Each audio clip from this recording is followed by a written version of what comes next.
from the historic desk. History's greatest. Unsubscribe. Aotearoa hits. Block. On the entire planet. How two islands in the middle of nowhere successfully told the age of sail to shove off. And the world was too busy to notice. All right, you bastards. Buckle up, because we're diving into the biggest non-event in imperial history. You see, every seafaring knobhead with a hard-on for king and country, from Abel just a peak Tasman in 1642 to James, is this land taken? Cook in 1769 took one look at the shimmering coast of what we now don't call New Zealand and got the same welcome. A full-throated, balls-out, weapons-grade, fuck off.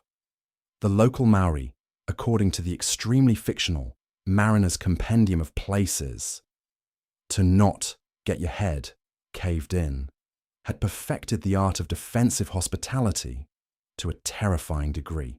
Instead of trade beads and syphilis, would-be colonizers were met with a wall of pissed-off, tattooed blokes, wielding taiaha with the kind of enthusiasm usually reserved for the last pork pie at a pub.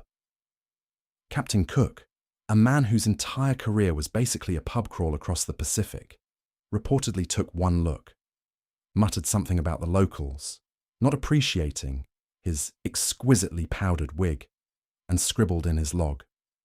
Natives appear robust, disinclined to chat. Scenery lovely, but murder probability index is a bit spicy for my liking. Have advised the lads to chart this place as here be really pointy sticks. And then he just left. He sailed away to get himself killed in Hawaii instead, a much more traditional career move for an 18th century explorer. The report sent back to London was by all accounts mostly my own, filed under T for too much fucking effort. King George III, busy losing America and descending into what his doctors politely called a bit of a tizzy, glanced at the dispatch, shrugged, and went back to talking to a tree he believed was the King of Prussia. And the global impact of this grand act of historical ghosting? Absolutely sweet fuck all.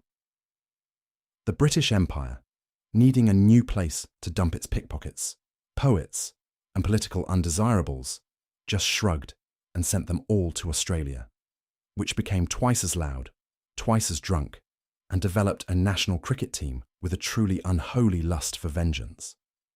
The global whaling fleet, deprived of a few key harbours, simply found other whales to bother, complaining that it was terribly inconvenient, but ultimately manageable. The great economic engines of the 19th century, coal, cotton, industrial-scale misery, chugged along completely oblivious to the fact they were missing a few million sheep's worth of wool. The historical record, and by that I mean a fever dream I had after eating some questionable cheese, indicates that the world didn't even officially notice the islands again until a weather satellite picked them up in 1983. A panicked memo circulated at the UN. Uncontacted civilization. That's a bit much, isn't it? Did anyone check behind the sofa cushions? A hastily assembled first contact mission was dispatched, only to be met by a delegation of Maori who greeted them with a perfectly brewed flat white and a simple question. Took you long enough, dickheads? Where the hell have you been? Filed by General Editor for Historic.